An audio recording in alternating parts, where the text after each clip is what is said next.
मैं भी पिछले 10 सालों से सुन रहा था, भारतीय जनता पार्टी के अंदर कई छोटे छोटे नेता हैं, बड़े नहीं, बड़े कहेंगे तो मैं उन पर डिफेमेशन नोटिस भेजूंगा, उन्हें मालूम है।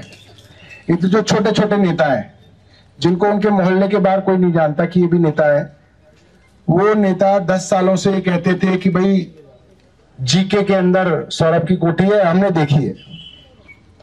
फिर कहते थे कभी कि जी ईस्ट ऑफ कैलाश में कोठी है, हमने देखी है।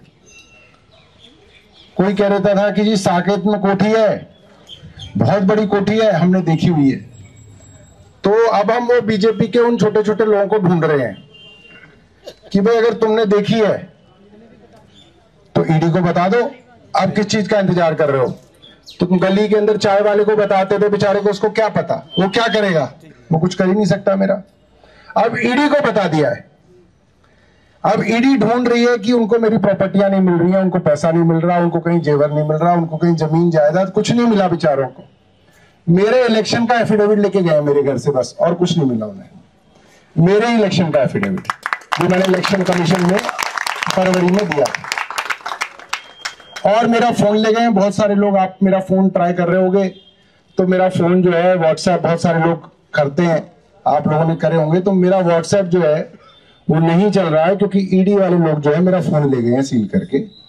तो लिहाजा मैं दूसरा नंबर जो इस्तेमाल कर रहा हूं, पहले नरेंद्र भाई इस्तेमाल करते थे या फिरोज इस्तेमाल करते थे, उससे पहले रवि इस्तेमाल करता था, कई लोग अलग अलग लोगों ने उसको इस्तेमाल किया है। वो हमारा ग्रेटर कैलाश का नंबर है जनरली। तो उस नंबर से, जिस नंबर से आपको पहले मेरी तरफ से व्हाट्सएप आते थे, ब्रॉडकास्ट मैसेजेस आते थे, वो नंबर मैं इस्तेमाल कर रहा हूं। तो अगर आप मुझे तक पहुंचना चाहते हो तो उस नंबर को आप डायल कर सकते हैं। और ये पर्चा हमने छपवाया हुआ है, और इस पर्चे में हमने लिखा है मेरी ग्रेटर कैलाश की कोठी का पता तो बता दो। तो ये जो है आज हम यहाँ पे बांटेंगे, बाद में फिर और किसी इलाके में बांटेंगे, ताकि कोई भी जो बीजेपी का छोटा आदमी है उसके दिल में हसरत रह ना जाए कि मैं बता नहीं पाया। ठीक है ना, है ना? अगर है तो अपने चाचा को जाके बता दो, वो बेचारे चाय की दुकान पे गप्पू को बताने से क्या होगा? उससे तो कुछ नहीं होगा। तो यही है। तो ये हम बीजेपी का जो घर का, जिसका घर होगा उसके घर को खटखटा के जरूर देना उसे।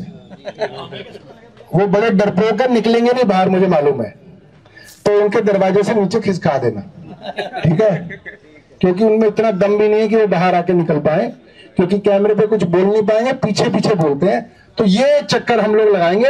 इसको हमने कल सारी जगह व्हाट्सएप भी भेजा था कि भाई अगर जीके में है तो जीके वाला भी कोई बता देगा कि जी पड़ोस में हमारे आते रहते थे। तो इस तरीके की आज की छोटी सी कार्रवाई है, इस कार्रवाई को जल्दी से करके हम लोग खत्म करेंगे, क्योंकि फिर मुझे बाद में जो है हमारी बदरपुर के अंदर एक सभा है।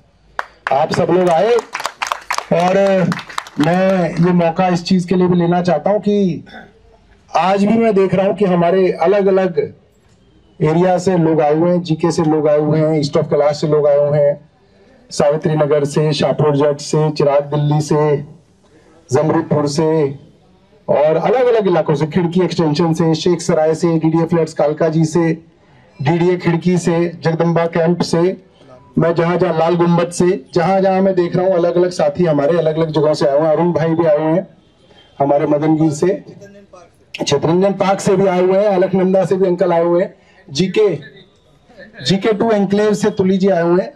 तो सब तरीके से साथी आए हुए हैं। तो मैं आप सब लोगों का बहुत धन्यवाद करना चाहता हूं कि आपने, एक तो आज आप लोग आए। मैं आपको बता रहा हूं कि बड़े बड़े लोगों को कोई झूठा फोन कर देता है ना कि ईडी के अंदर आपकी फाइल है, तो वो पैसे लेके घूम रहा होता है कि मैं किसको ये पैसे दे दूं कि ये फाइल बंद हो जाए, जबकि फाइल है ही नहीं वहां पे। ऐसे ऐसे लोग घूम रहे हैं, बस ये कह देते हैं कि भाई साहब मैं वहां पे गया था, मेरा एक अफसर जानकार है, आपकी फाइल बनी हुई है। ऐसे कहते हैं जैसे फाइल बना बना के उन्होंने दीवारों पे लटका रखी है कि जाओ और किसकी फाइल बनी हुई है। आप मेरे दफ्तर आए हो कितनी बार मंत्री के, आपने कौन सी फाइल पढ़ी मेरी? ऐसे कोई फाइल क्या मैं चिपका के रखता है कोई आदमी? मगर बेवकूफों की कमी नहीं, जितना ज्यादा पैसा वो उतना ज्यादा मूर्ख, उतना ज्यादा वो डरपोक। ये आज जो है, तो हमारे को चिंता इसलिए नहीं क्योंकि हमारी पार्टी गरीबों की है, तो इसीलिए हमारी पार्टी मजबूती से खड़ी हुई है।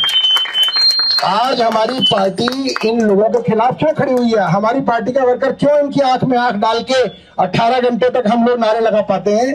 क्योंकि हमारी पार्टी के वर्कर के पल्ले खुद ही कुछ नहीं है, उसके पास खुद है ही नहीं, तो ईडी उससे क्या करेगी, है ना। तो इसीलिए हमारी पार्टी का वर्कर जो है जमा हुआ है, और जिनके पास पैसा है भी उनके पास जो है एक नंबर का पैसा है। उनको डर नहीं है कि जो है हमारे घर छापा पड़ जाएगा, ये हो जाएगा, वो हो जाएगा। तो जिस तरीके से हमारी पार्टी डटी रही, ये अपने आप में बहुत बड़ी बात है। और आप सब लोग डटे रहे, क्योंकि मैं ये मानता हूं आप लोगों के मन में डर नहीं है, मगर आपके परिवारों के मन में डर हो सकता है। वो कह सकते हैं कि भाई तुम क्यों गए वहां पे, तुम्हें भी पकड़ के ले जाते। तो हमारे लोगों के, अगर किसी के परिवार में लोग कह रहे हैं डर नहीं है, मगर फिर भी अगर किसी का है तो फिर भी आप सब लोग आए। सुबह से लेकर रात तक टिकना बहुत मुश्किल होता है, और उसके बाद जब ये ना पता हो कि अगले दिन कब तक रुकना है, भाई 11 बजे तक रुकना है, 12 बजे तक रुकना है, 1 बजे 2 बजे पता ही नहीं है, ऐसे में रुकना बहुत मुश्किल होता है। ऐसे में आदमी दाएं बाएं देखता है और निकल जाता है, और कोई पकड़ लेता है तो कहता है तो मैं टॉयलेट करने जा रहा था, ऐसे ही कहता है। ऐसे ही होता है। तो बोलो फिर चल वापस, करा नहीं मैं चल रहा हूं, चल। तो हमने बहुत रैलियां देखी हैं, मगर हमारे साथी डटे रहे, और ईडी वाले ये सुन रहे थे लगातार कि लगातार बाहर नारे चल रहे हैं, चल रहे हैं, चल रहे हैं, चल रहे हैं, चल रहे हैं। और इतनी सारी जगहों पे लोगों के मन में इसकी वजह से विश्वास आया है कि अगर ये सरकार, देखो पहले अरविंद जी ने एक बड़ी अच्छी बात की, पहले जो राजा महाराजा होते थे, जो शासक हुआ करते थे, उनके खिलाफ अगर कोई आदमी आवाज उठाता था तो क्या करते थे, हाथी के पैर के नीचे कुचलवा दिया, दीवार में चिनवा दिया, है ना, या चुपचाप जहर दिलवा दिया, मरवा दिया, फांसी पे लटका दिया, चौराहे पे जिंदा दफन कर दिया। ये सब करते थे पुराने राजा। अब आप ये नहीं कर सकते, तो अब आप क्या करते हो, ईडी भेजो और कुछ महीने कुछ साल अंदर भेजा जाए।